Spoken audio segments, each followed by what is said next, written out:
साहब शहीद हो रहे हैं इस वक्त बिल्कुल स्टेज के करीब। फटको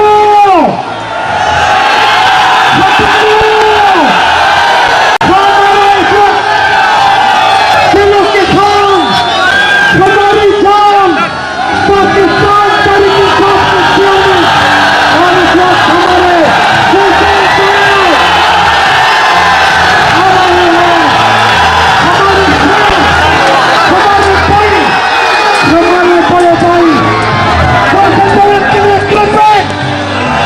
हमारे तैयार हो असीम कौम के असीम लीडर इमरान खान।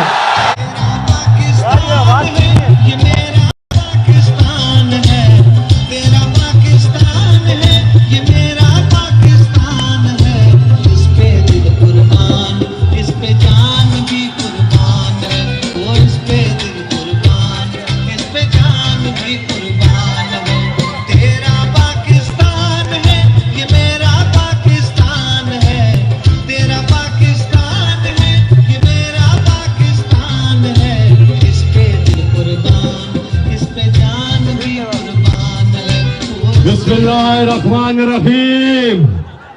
अस्सलाम वालेकुम। संज्ञान चल गए। वाह जी वाह, क्या जज्बा है करक में। जरा हाथ उठाकर तालियों की गूंज में बताइए आप इमरान खान से कितना प्यार करते हैं।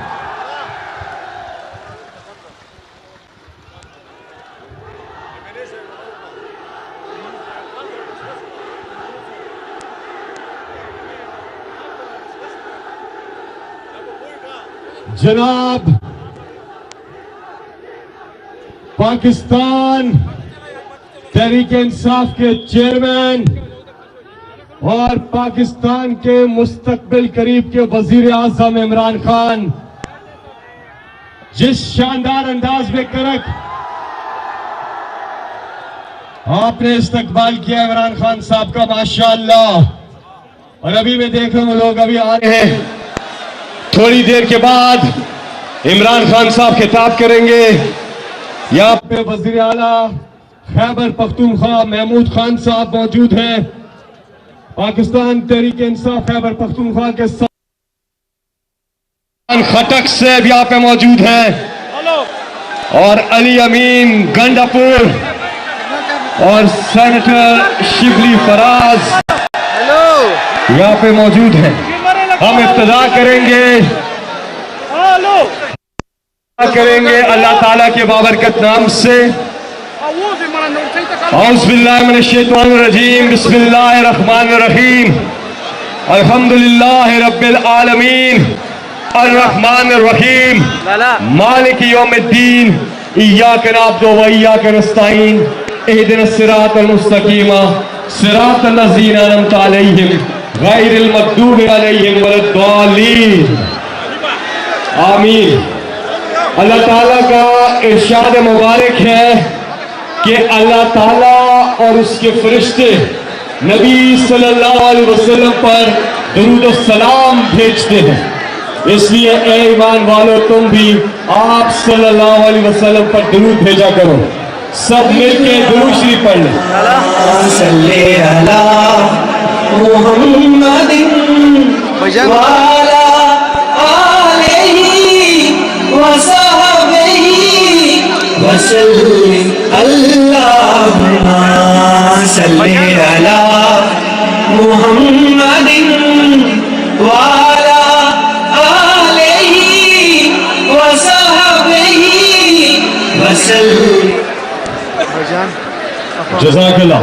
नाराए तकबीर, नाराए रिसालत, नाराए हैदरी। पाकिस्तान, पाकिस्तान का मतलब क्या? पाकिस्तान का मतलब क्या? तेरा बेड़ा रिश्ता क्या? माशाल्लाह, करक आपको मुबारक हो। ये करक की तारीफ का सबसे बड़ा जलसा है। माशाल्लाह माशाल्लाह। थोड़ी देर के बाद इमरान खान साहब खिताब करेंगे। वक्त की कमी के बायस बाकी तकरीर नहीं हो पाएंगी क्योंकि आप सबको शिद्दत से इंतजार है कप्तान के खिताब का। मैं आज के मेजबान पाकिस्तान तहरीक इंसाफ के टाइगर करक से मेंबर नेशनल असेंबली आप सबके पुरजोर इस्तकबाल में आपसे बात करने के लिए तशरीफ लाते हैं जनाब शाहिद खट्टर।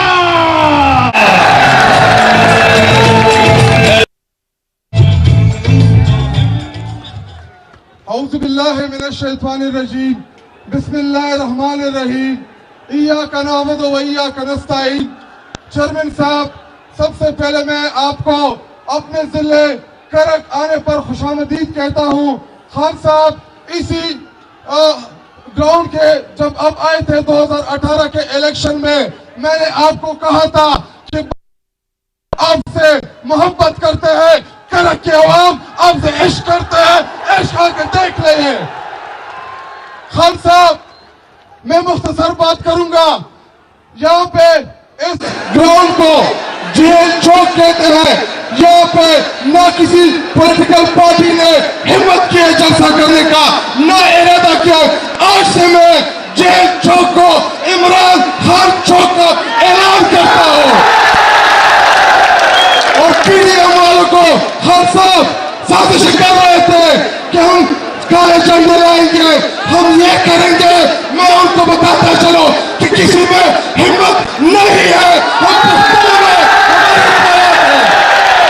और खान साहब, यहाँ पे मौजूद तमाम मेरे करक के अवाम इंशाअल्लाह आप कहा दें इस्लामाबाद की, इंशाअल्लाह इससे ज्यादा तादाद में इस्लामाबाद का रुख करेंगे। इनके लिए से ईद बचाएंगे इंशाअल्लाह। और आखिर में खान साहब, दो अशराफ, ये आजमत बातिल तोड़ता है, ये सरवर काफिर कुछ भी नहीं, मिट्टी के खिलौने हैं सारे, ये कुफर के लश्कर कुछ भी नहीं।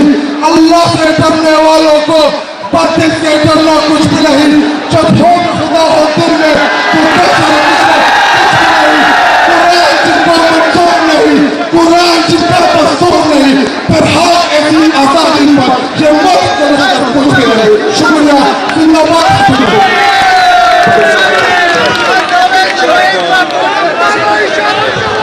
बहुत शुक्रिया।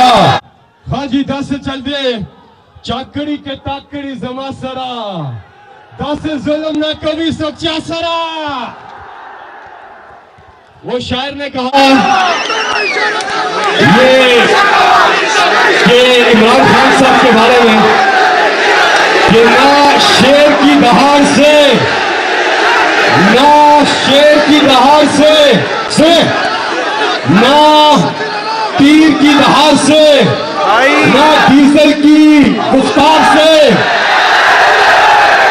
ना अमेरिका की अलहार से, ना किसी झूठी एफआईआर से।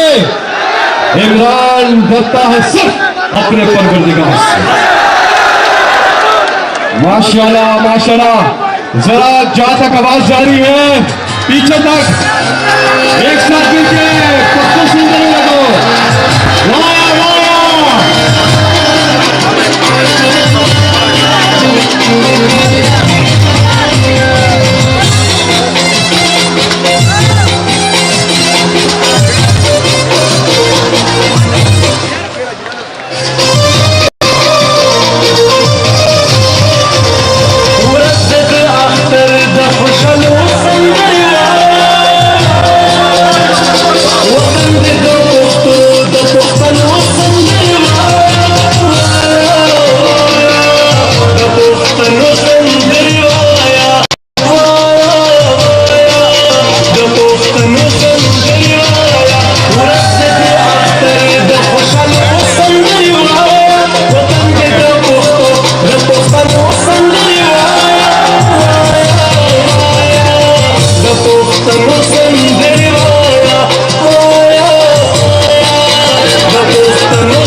इंतजार की घड़ियां अभी खत्म होने वाली हैं। एक बार हाथ उठा के तालियों की गूंज में बताइए जहां तक आवाज जा रही है, ताकि पता चले सबको आवाज जा रही है। पीछे माशाल्लाह माशाल्लाह, क्या ही जलसा है ये। लेकिन तब्दीली आ नहीं रही, तब्दीली ना ना ना ना तब्दीली आ रही है, ना आ गई है, कोई तब्दीली नहीं आ रही। तब्दीली नहीं आ रही, अब इनकलाब आ रहा है। माशाल्लाह, अल्लाह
इंशाल्लाह आज से चंद हफ्तों इमरान खान एक बार फिर वज़ीर-ए-आज़म पाकिस्तान का हल्फ उठाएंगे, क्योंकि डील हो गई है, डील हो गई है और डील हुई है पाकिस्तानी कौम के साथ। और पूरी कौम ने यह डील में फैसला किया है कि न सिर्फ इमरान खान वापस असेंबली में आ रहे हैं, बल्कि 2/3 अक्सरियत से ज्यादा लेकर वापस आ रहे हैं। इंशाल्लाह इंशाल्लाह। करक आपका जोश, आपका वलवला, आपका जुनून, आपका जज्बा बताएगा कि जिंदा कौमें किस तरह से अपने लीडर का इस्तकबाल करती है।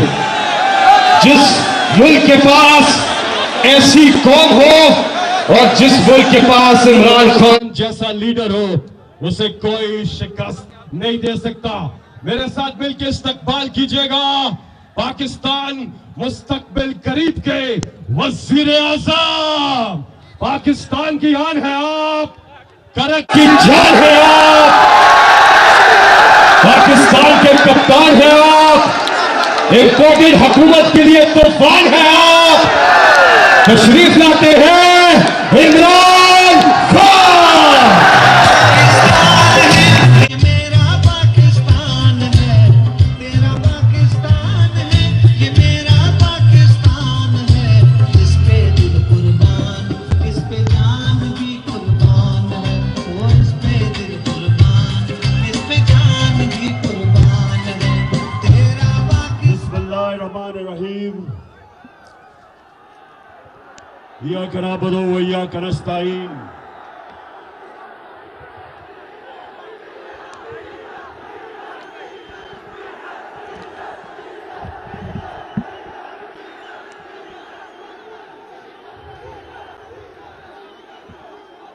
करक 4 साल पहले मैंने यही जलसा किया और जब मैंने जलसा किया, मैंने जब करक के नौजवानों का जज्बा और जुनून देखा तो मुझे पूरा इत्मीनान था कि हमारा जो ये नौजवान शायद खटक के इलेक्शन जीत जाएगा। करक, आज मैं आपके पास एक बड़ी वजह से आया हूं। ना करो ये। एक वजह से आया हूं कि हमारे मुल्क में एक बैरूनी साजिश के तहत पाकिस्तान के बड़े बड़े डाकुओं को हमारे ऊपर मुसल्लत किया गया है। और करक, आप वो इलाका है, आप वो लोग हैं जो सबसे ज्यादा ला इलाहा इल्लल्लाह का मतलब समझते हो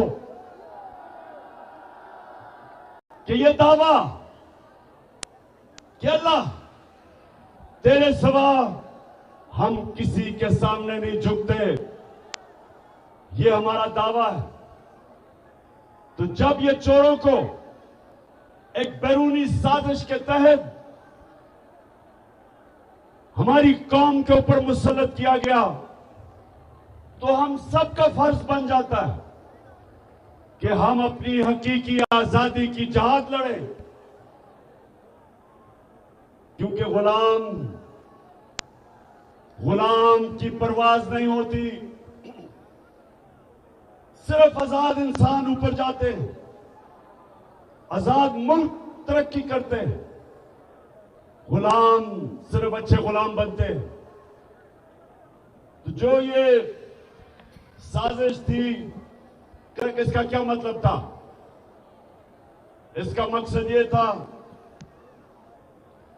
कि इनको पुतलों को ऊपर बिठाया जाए जिनकी दौलत मुल्क से बाहर पड़ी है, जिनके बड़े बड़े महलात मुल्क से बाहर हैं, जिनके बैंक अकाउंट मुल्क से बाहर हैं, जिनकी बड़ी बड़ी प्रॉपर्टीज और महलात मुल्क से बाहर हैं। सारा मकसद यह है कि इस तरह के चोरों को कंट्रोल किया जाता है।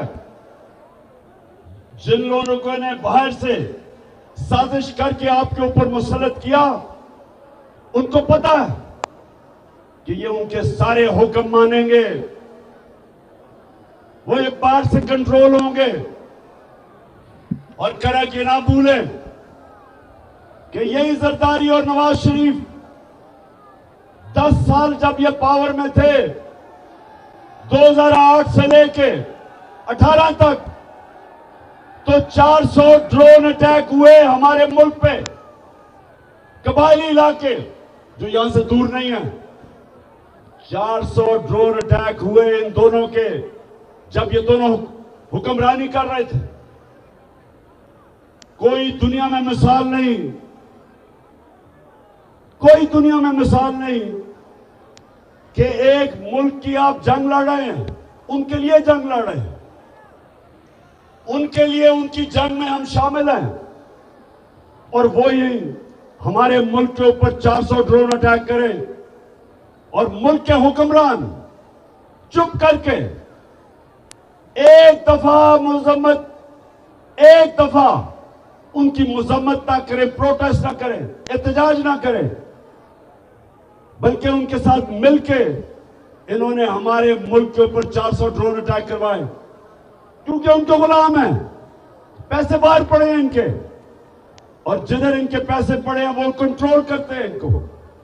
इसलिए ये साजिश के तहत इनको हमारे ऊपर मुसल्लत किया गया।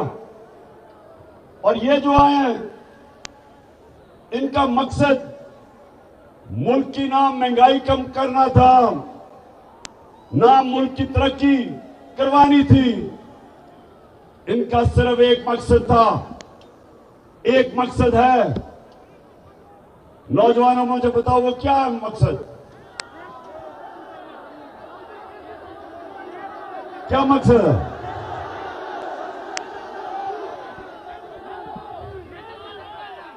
एक मकसद है कि जो इन्होंने पिछले 10 साल मुल्क को लूटा, अब वो चोरी जो अरबों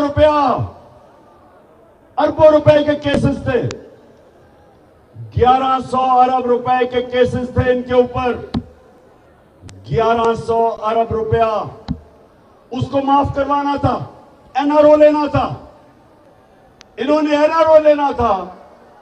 और जिन्होंने बैरूनी साजिश की वो इनको पुतला बना के कंट्रोल करना चाहते थे ताकि पाकिस्तान को कंट्रोल किया जाए।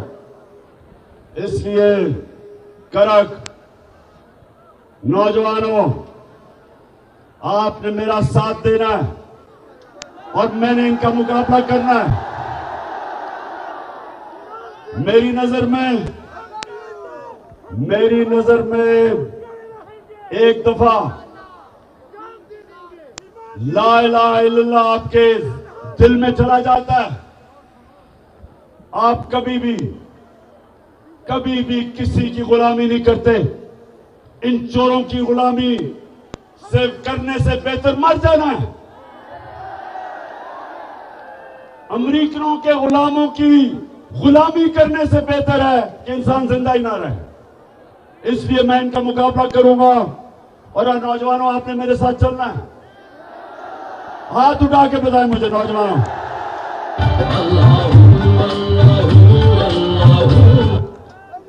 अच्छा, साउंड सिस्टम, हेलो।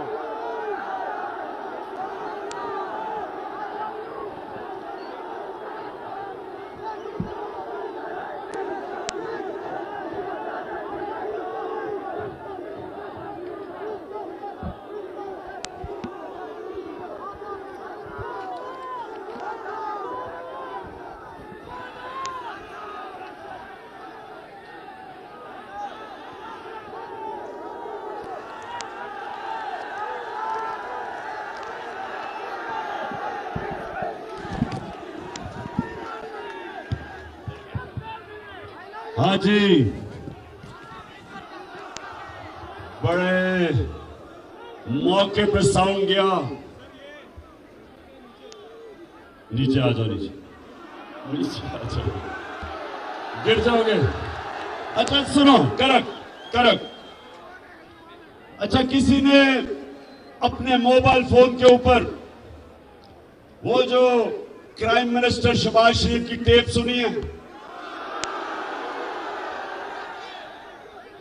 अब ये जरा मैं अपनी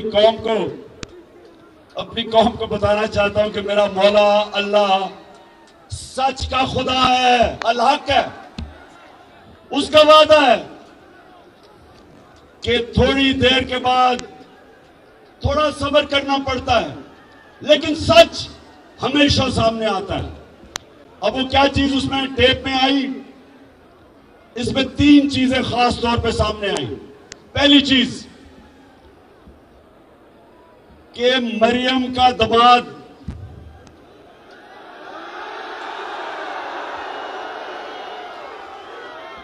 आपको मरियम का पता है ना, उसकी जो खास क्वालिटी है, उसकी एक क्वालिटी क्या सबसे ज्यादा? सच नहीं बोला जाता उससे। लंदन तो छोड़ो, पाकिस्तान में भी बेचारी की कोई प्रॉपर्टी नहीं है। अब वो अपने दामाद के लिए, ये जरा गौर से सुने करक, अपने दामाद के लिए हिंदुस्तान से पावर प्लांट की मशीनरी पाकिस्तान इंपोर्ट करवा रही थी। आधी आ गई है और आधी सिफारिश कर रही है कि वो आधी मशीन भी मेरे दामाद के पास ले आओ, क्योंकि उसके पास भी लंदन तो छोड़ो, पाकिस्तान में भी बेचारे के पास कोई प्रॉपर्टी नहीं है। तो इससे 2 चीजें सामने आती हैं। एक, नाजायज काम कर रही है, आते साथ ही इक्तदार के जरिए जात को फायदा करवाना, इसको करप्शन कहते हैं। करक नौजवानों, जब भी कोई भी इक्तदार में बैठ के अपने आजाद को फायदा करवाता है, इसको करप्शन कहते हैं। आप इक्तदार में आके अपनी जात को फायदा नहीं करवा सकते। आप अवाम का फायदा करवाते हैं, अपना नहीं करवाते। तो सबसे पहले तो अपने दामाद का फायदा करवाने के लिए हिंदुस्तान से मशीनरी इंपोर्ट कर रही है। इससे ज्यादा बड़ी चीज कि हमने हिंदुस्तान से तजारत बंद क्यों की थी? मेरी हुकूमत ने की थी। क्यों की थी? क्योंकि हिंदुस्तान ने इंटरनेशनल कानून तोड़ा। यूनाइटेड नेशन सिक्योरिटी काउंसिल की रेजोल्यूशन के खिलाफ जाते हुए कश्मीरियों का जो स्पेशल स्टेटस था, स्टेटहुड, 5 अगस्त 2019 को उन्होंने वो खत्म कर दिया। उन्होंने कश्मीरियों का जो हक था कि वो अपनी जिंदगी का फैसला करें, रेफरेंडम या प्लेबिसाइट के जरिए, ये यूनाइटेड नेशंस सिक्योरिटी काउंसिल ने कश्मीर के लोगों को हक दिया था। ये इंटरनेशनल कम्युनिटी ने कश्मीर के लोगों को हक दिया था कि वो फैसला करें कि वो हिंदुस्तान के साथ रहना चाहते हैं या पाकिस्तान के साथ। तो 2019 5 अगस्त को हिंदुस्तान ने यूनाइटेड नेशंस की सिक्योरिटी काउंसिल की रेजोल्यूशन की खिलाफ वर्जी की और उनका स्टेटहुड ले लिया। तब हमने तजारत बंद की, इसलिए हमने बंद की। अब ये हुकूमत, इंपोर्टेड हुकूमत, अब ये आके कोशिश कर रही है वो तजारत खोलने की, और अभी खुली नहीं है। लेकिन मरियम का दामाद गैर कानूनी तौर पे मशीन हिंदुस्तान से ले रहा। तो सबसे पहले तो ये समझ जाओ, मेरे पाकिस्तानियों समझ जाओ कि इनके लिए इनका खुदा सिर्फ पैसा है। ये ला इलाहा इल्लल्लाह नहीं है। इनके लिए पैसा खुदा है। पैसे के लिए कश्मीरियों का भी उनकी कुर्बानियों को ये नजरअंदाज कर सकते हैं। उनकी लाख कश्मीरी शहीद हो चुके पिछले 30 साल में, लेकिन इनको नहीं परवाह, क्योंकि इनको सिर्फ पैसा नजर आता है। दूसरी चीज वाज़ेह हो जाए कि इक्तदार में सिर्फ पैसा बनाने आते हैं। जब भी ये इक्तदार में आए, मुल्क के कर्जे बढ़ गए और इनकी दौलत बढ़ गई, मुल्क मकरूज हो गया। ये और इनका सारा खानदान अरबोपति बन गया। और तीसरी चीज से ये भी पता चलती कि यहां चले एक आदमी करप्शन कर, नवाज शरीफ ने बड़ा पैसा बनाया, लेकिन मुसीबत यह है कि इनका इतना बड़ा टब्बर है, वो सारे पैसे बनाने पे लगे हुए हैं। बेटे पैसे बनाने के लिए, दोनों बेटे नवाज शरीफ के आज लंदन में बैठे हैं और कहते हैं हम पाकिस्तान के शहरी नहीं हैं, हम तो बरतानिया के शहरी हैं। तो करक ये क्यों कहते हैं? बताइए क्यों कहते हैं? बाशऊर करक के लोगों बताओ, ये क्यों कहते हैं हम पाकिस्तान के शहरी नहीं हैं?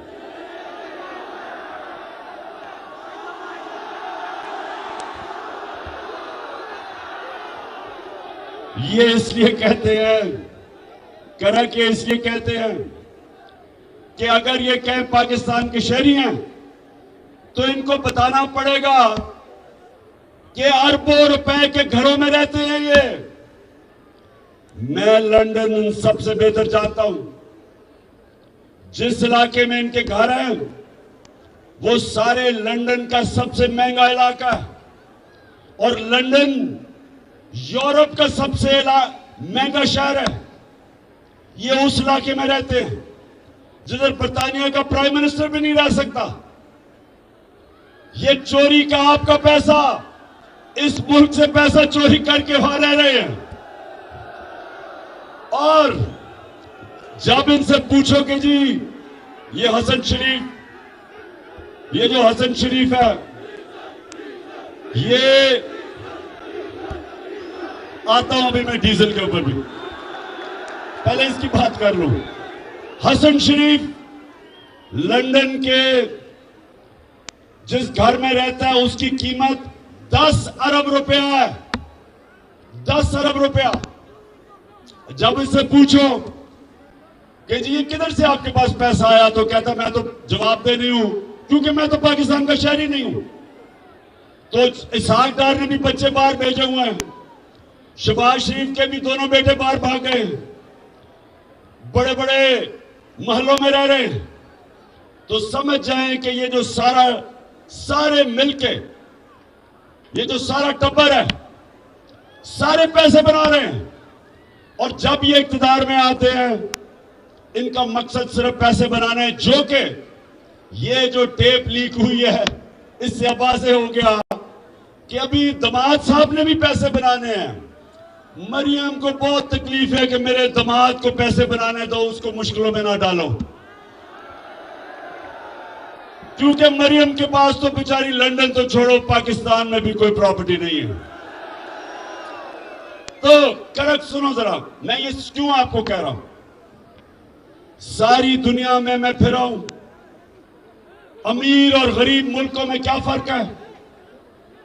सबसे बड़ा फर्क यह है कि जो मुल्क अमीर होता है वह कानून की हुक्मरानी होती है। मतलब ये कि ताकतवर और कमजोर के लिए कानून होता है, और जो गरीब मुल्क है जिधर गुर्बत है, उधर ताकतवर जब डाका मारे तो उसको एनआरओ मिल जाता है, और जो बेचारा सिर्फ कमजोर चोर जेलों में डालता है। मैंने जब जनरल मुशर्रफ के दौर में जेल में टाइम गुजारा आजाद अदलिया के लिए, तो पाकिस्तानियों ये याद रखो, वहां कोई अमीर डाकू नहीं मुझे नजर आया, सिर्फ गरीब लोग नजर आए। लेकिन जब मैं पाकिस्तान की नेशनल असेंबली में गया, बड़े बड़े डाकू नजर आए वहां। हमारा मुल्क का सबसे बड़ा मसला क्या है कि हम बड़े डाकुओं को नहीं पकड़ सकते। और करक मेरे नबी सल्लल्लाहु अलैहि वसल्लम ने कहा था, करक के गौर से सुनो, दुनिया का सबसे अजीम इंसान, लीडर, अल्लाह का आखिरी पैगंबर, उसने तब 1500 साल पहले कहा था कि तुम्हारे से पहले बड़ी कौमें तबाह हुई, जिधर कमजोर के लिए, वो अगर कमजोर चोरी करे तो जेल में, लेकिन अगर बड़ा ताकतवर आदमी डाका मारे तो वो माशरा उसको पकड़ता नहीं था। यही हो रहा है हमारे साथ। ये सारे जो चोर बैरूनी साजिश के तहत ऊपर बैठ गए, ये आपके सामने, सबके सामने एक चैलेंज आ गया है। अल्लाह ने हमें हुक्म दिया है कि जुल्म और नाइंसाफी के सामने खड़े हो। अल्लाह का हुक्म है। बस बस बस बस बस ओए ओ बस ठीक है, बस बस इमरान खान दे तपुख्तनु नजर अरमान दे संगम शर इमरान खान दे नवे चुन वालो हम सब वालो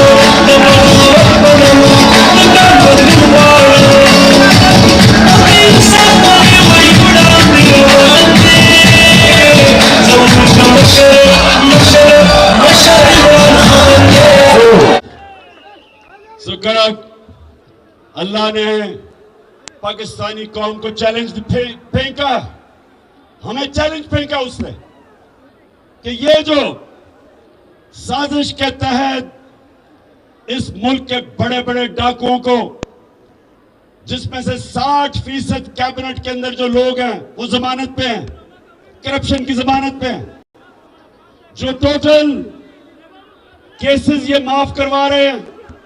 आए, आए,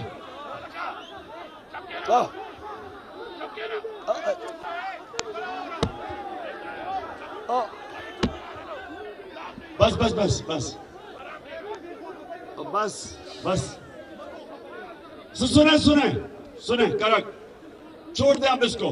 बड़ी पता नहीं फिर कब मेरी मुलाकात होती है आपसे। तो सुने जरा, 4 साल के बाद आया हूं आपके पास। सो करक, ये जो मैं हकीकी आजादी की तहरीक चला रहा हूं, मैं सारे पाकिस्तान जा रहा हूं और मेरी कोशिश है कि मेरी कौम इस फैसला कुन वक्त पे खड़ी हो। ये जो भी समझता है कि ये चोरों की हम गुलामी कबूल कर लेंगे, जो मर्जी बैरूनी ताकत या अंदरूनी जो भी लोग समझते हैं, किसी गलत फहमी में ना रहो। ये कौम फैसला कर बैठी है। मैं जिधर जिधर गया हूं, मेरी कौम आज तैयार है। मेरी कौम तैयार है निकलने के लिए। और मैंने अपनी कौम को, सारी कौम को बताया कि मेरी कॉल की इंतजार करो।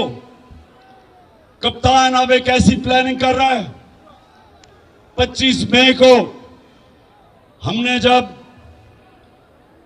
जब 25 मई को एक पुरअमन एहतजाज के लिए इस्लामाबाद निकले, तो इन्होंने हमारे ऊपर जुल्म किया और तशद्दुद किया। इन्होंने लोगों को जेलों में डाला, औरतें, बच्चे, फैमिलीज के ऊपर शेलिंग की। इन्होंने रात के 2-2 बजे तक, रात के अंधेरे में घरों के अंदर घुस गए पंजाब में। हमारे वर्कर्स को पकड़ के ले गए, ख्वातीन को, बच्चों को डराया।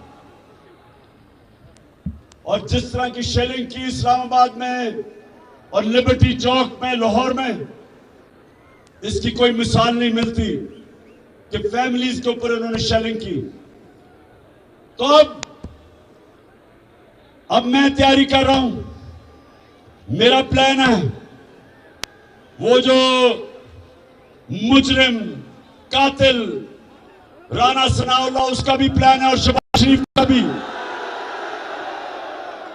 और मेरा भी प्लान है। और इंशाल्लाह आप ये देखेंगे कि ये जो अब हमारी वारदात होगी इस्लामाबाद पे, ये आखिरी होगी और फैसला कौन होगी। लेकिन मैं करक, मेरे नौजवानों जरा सुने, क्योंकि मेरी कौम गैरतमंद है, मेरे लोग तकड़े हैं, हमारी कौम ताकतवर है। हमारे लोग अल्लाह में मानने वाले हैं। हमारे वो लोग हैं, हर मुश्किल वक्त पे कौम खड़ी हो जाती है।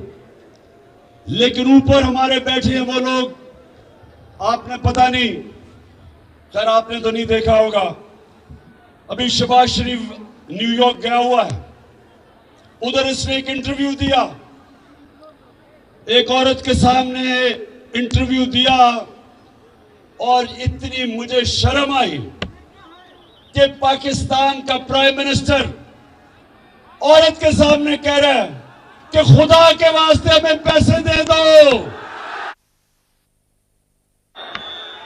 कि पाकिस्तान तबाह हो जाएगा अगर पैसे ना दिए।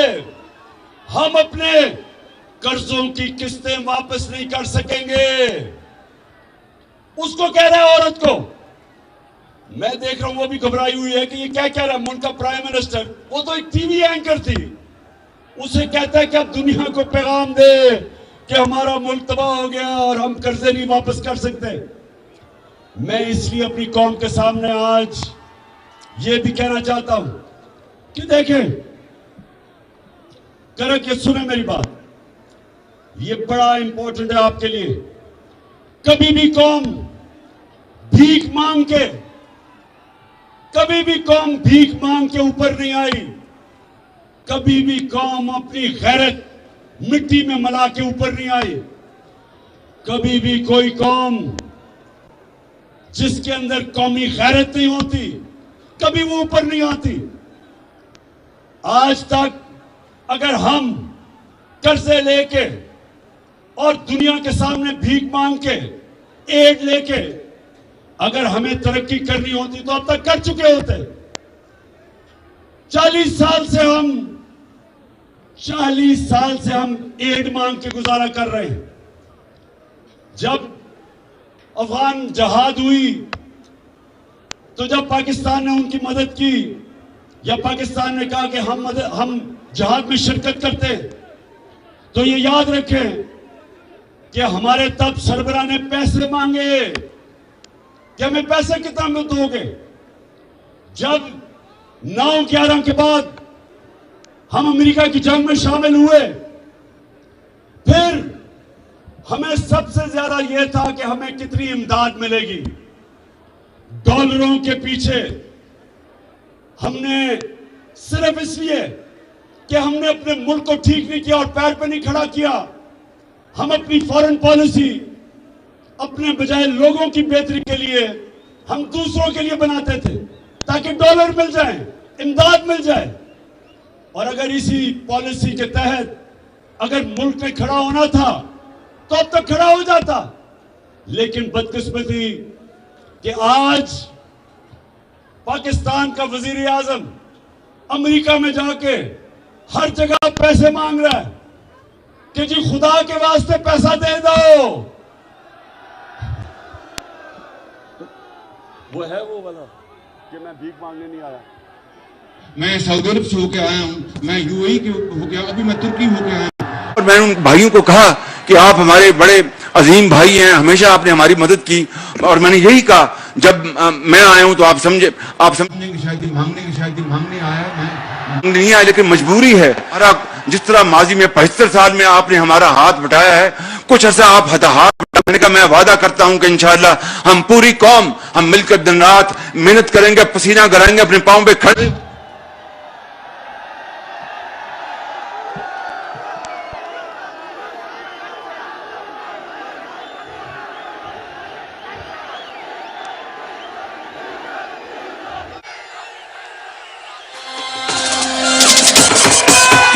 पाकिस्तान जुड़ो कना, नवे पाकिस्तान जुड़ो कना।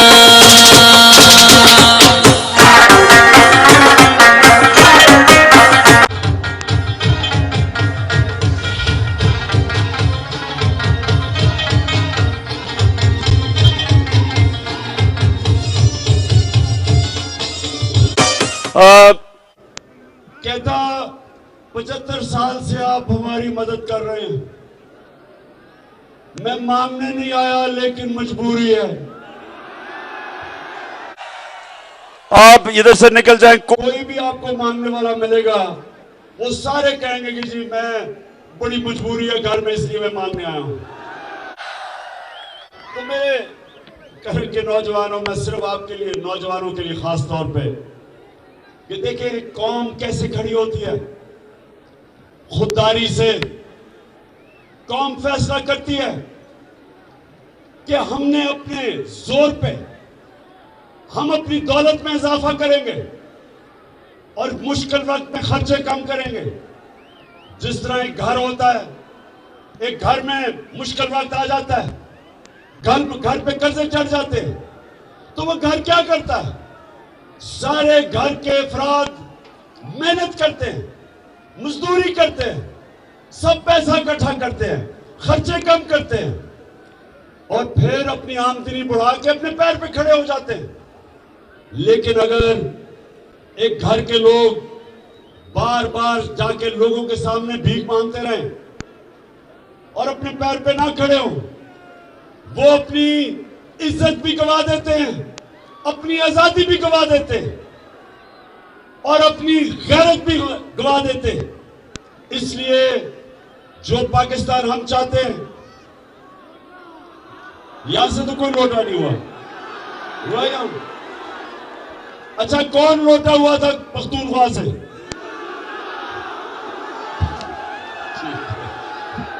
अच्छा अच्छा, करा कब सुने मेरी बात। मैं अपनी आज तकरीर के आखिर में आ रहा हूं।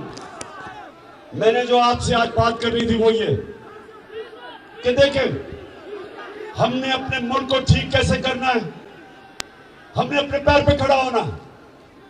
इस मुल्क में अल्लाह ने सब कुछ दिया है, हमने अपने लोगों के ऊपर पैसा खर्च करना है। जो हमने हेल्थ कार्ड, हेल्थ इंश्योरेंस जो हमने लेके आए थे कि अपने लोगों की हमने सेहत का ध्यान रखना है। हर खानदान के पास 10 लाख का हेल्थ कार्ड, उसके बाद सस्ते कर्जे दें ताकि लोग अपनी बिजनेस कर सकें और अच्छी पढ़ाई पे पैसा खर्च करें। अब महमूद खान एक एजुकेशन कार्ड लेके आ रहा है, उसके ऊपर हम पैसा खर्च कर रहे हैं कि अच्छे अच्छे तालिब इल्मों को हम एजुकेशन कार्ड दे, कहीं भी जाके पढ़ सकते हैं, वो अच्छे स्कूलों में पढ़ सकते हैं जाके। कौमें आगे बढ़ती है अपने लोगों के ऊपर पैसा खर्च करके, और सबसे बड़ी बात कि वो दुनिया को पैसा एक्सपोर्ट करती है। जब तक आप एक्सपोर्ट नहीं करेंगे आपकी आमदनी कैसे बढ़ेगी? एक्सपोर्ट से आमदनी बढ़ती है। हिंदुस्तान आज अपने पैर पे खड़ा है, आजाद फॉरेन पॉलिसी है। आज वो रूस से सस्ता तेल खरीद रहा है, अमेरिका जो भी कहे वो कहे, उसको परवाह नहीं है क्योंकि वो अपने पैर पे खड़ा है, उसकी एक्सपोर्ट्स बड़ी है, रिजर्व्स हैं उनके। आज चाइना कैसे ऊपर गया? चाइना ने एक्सपोर्ट्स की, 30 साल में देखते देखते चाइना किधर चला गया। 90 की दिहाई में इंडोनेशिया, मलेशिया, ये ईस्ट एशियन टाइगर कैसे बने? एक्सपोर्ट करके। हमारे मुल्क की बदकिस्मती देखो कि ये 2 खानदान 30 साल से मुल्क पे मुसल्लत है, 30 साल से ये हुकूमत कर रहे हैं 2 करप्ट खानदान। इनके दौर में हिंदुस्तान भी आगे निकल गया, बांग्लादेश भी आगे निकल गया हमारे से। वो बांग्लादेश जो एक वक्त पे हम अपने ऊपर बोझ समझते थे जब वो ईस्ट पाकिस्तान था, वो भी आगे निकल गया क्योंकि हमने कभी आगे का सोचा नहीं, कभी हमने आमदनी बढ़ाने का नहीं सोचा।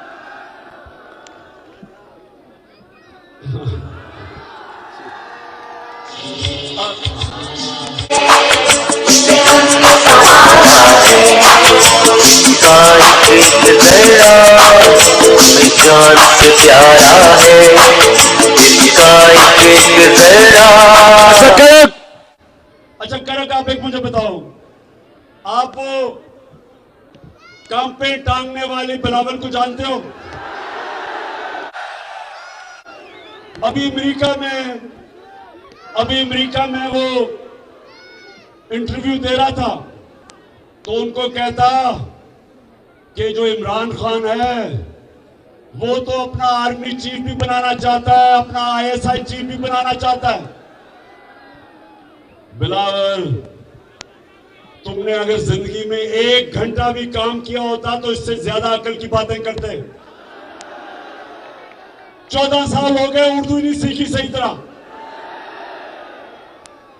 बिलावल, इमरान खान को ना अपना आर्मी चीफ चाहिए, ना आईएसआई चीफ चाहिए, ना अपना चीफ जस्टिस चाहिए, ना नैब का हेड चाहिए, ना अपना आईजी चाहिए। इमरान खान को मेरिट पे ये लोग चाहिए, मेरिट चाहिए। लेकिन तुम्हारा प्रॉब्लम क्या? बिलावल, जो तुम्हारा बाप जरदारी, उसको मेरिट के मतलब ही नहीं पता। अगर उसको मेरिट का मतलब पता होता तो आज तुम्हारी जगह इत्तेजाज आसन को लगाया होता, जो एक मंझा हुआ सियासतदान है, पढ़ा लिखा पॉलिटिशियन। उसका तुम्हारा क्या मुकाबला था? और अगर मेरिट होता तो तुम्हारा सारा टब्बर आज इक्तदार में ना होता, और अगर मेरिट होता तो ये शरीफ खानदान का इतना बड़ा टब्बर सारे इक्तदार में, सारे अच्छा रिश्तेदार भी, वो भी इक्तदार में, इसहाक डार वो भी रिश्तेदार बन गया है। अब ये भी रिश्तेदार है, मरियम का दामाद जिसके लिए ये हिंदुस्तान से मशीनरी बुलाई जा रही है गैर कानूनी तौर पे। और दूसरी चीज, और मरियम क्या कहती कि ग्रिड स्टेशन बता दो मेरे वो दामाद की हाउसिंग सोसाइटी में। Grid station correct, grid station का मतलब हर हाउसिंग सोसाइटी को अपना ग्रिड स्टेशन बनाना पड़ता है। ये कह रही है कि सरकारी तौर पे बना दो। सरकारी तौर का मतलब कि आपके टैक्स के पैसे से बना दो। और एक ग्रिड स्टेशन मैं तो नहीं जानता, कम से कम 70-80 करोड़ का तो आता होगा। 70-80 करोड़ का फायदा करवा दो मेरे दामाद को आपके पैसे से। तो इन दो खानदानों को तो मेरिट का मतलब ही नहीं पता। मेरिट, आज तक 10 साल पाकिस्तान का कप्तान रहा हूं, किसी टीम से पूछो कि मेरिट के ऊपर सिलेक्शन इमरान खान करता था या नहीं। शौकत खाना में पूछो, इंटरनेशनल स्टैंडर्ड का अस्पताल है, क्या मेरे कोई रिश्तेदार है वहां? नमन यूनिवर्सिटी देखो, मेरिट पे चलती है। आज तक कोई इदारा दुनिया में मेरिट के अलावा नहीं कामयाब होता। और ये दो खानदान, इनको मेरिट का मतलब नहीं पता। और इंशाल्लाह हम सारे मिलकर इस मुल्क में इलेक्शन की तरफ जाएंगे और इन इलेक्शन के बाद हमेशा के लिए ये जो दो माफिया, जरदारी माफिया और शरीफ माफिया, इंशाल्लाह हमेशा के लिए इनको पाकिस्तान की पॉलिटिक्स से इलेक्शन के बाद शिकस्त देंगे, इलेक्शन से शिकस्त देंगे।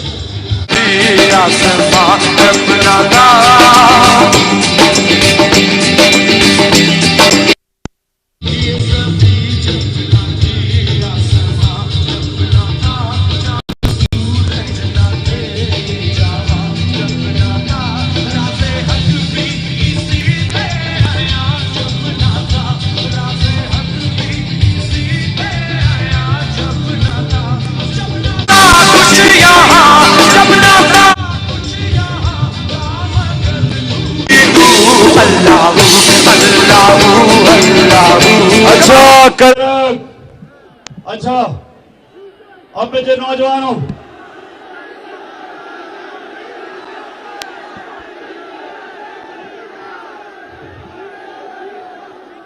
अच्छा मेरा प्लान क्या है सिलेक्शन में? मुझे 3 विकेटें नजर आ रही हैं, 3। एक है बड़ी मुल्क की बीमारी जरदारी, एक है चेरी ब्लॉसम शहबाज शरीफ। क्योंकि शहबाज शरीफ की खासियत पता क्या है? वो जब बूट देखता है वो पॉलिश करने शुरू कर देता है।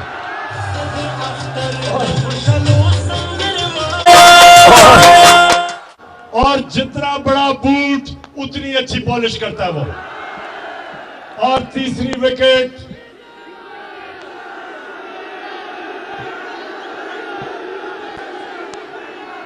बड़ी देर से मैं देख रहा हूं इस तीसरी विकेट की तरफ भी,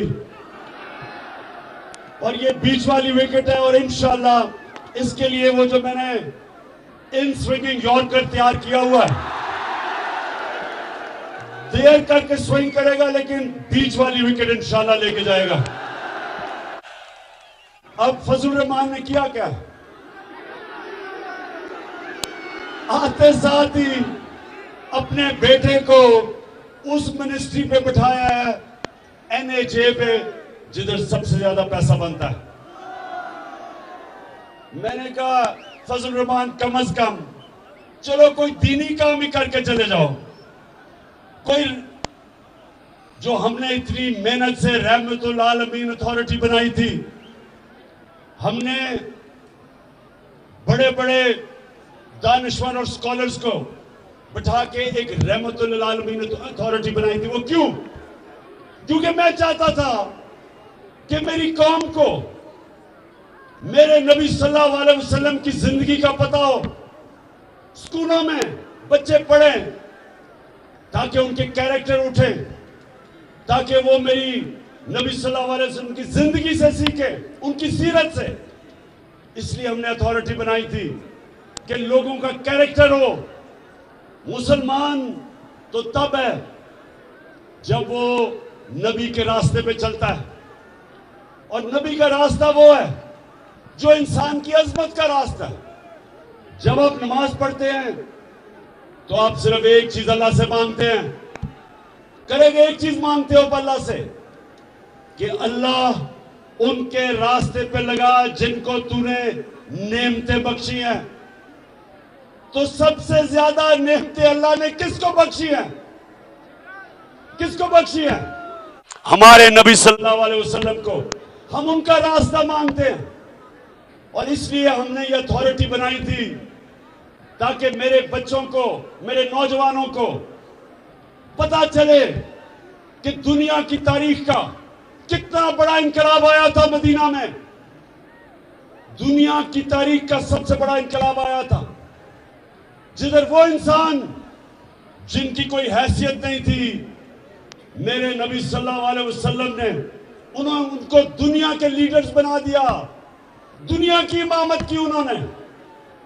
2 सुपर पावर्स उनके सामने घुटने टेक गई। ये तारीख का हिस्सा है, और इसलिए अल्लाह हमें कहता है कि उनकी जिंदगी से सीखो।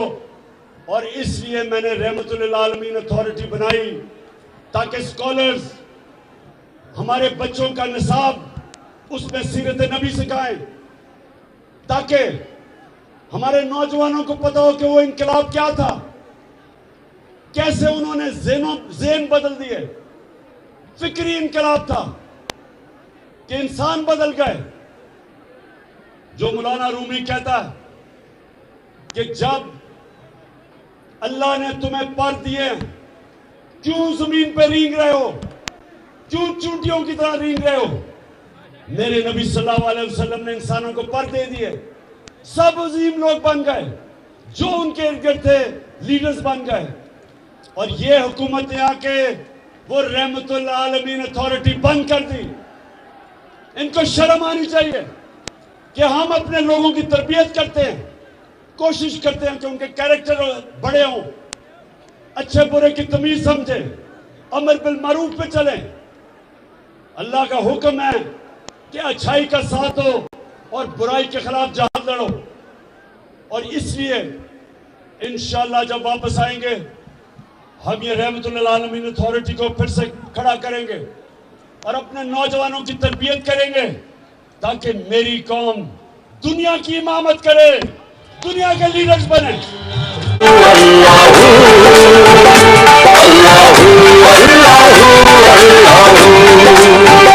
ये सभी जब न थी, ये जहां जब न था, ये सभी जब न थी, ये जहां जब न था, ये सभी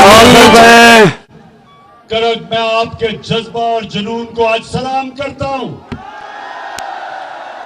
माशाल्लाह, इस दोपहर की गर्मी में जिस तरह आपने, जिस शऊर से आपने मेरी बात सुनी, मैं अभी भी याद कर रहा हूं कि 4 साल पहले भी मैं आया था, तब भी मुझे एक बाशऊर करक के नौजवान नजर आए थे, और आज भी मुझे नजर आए हैं।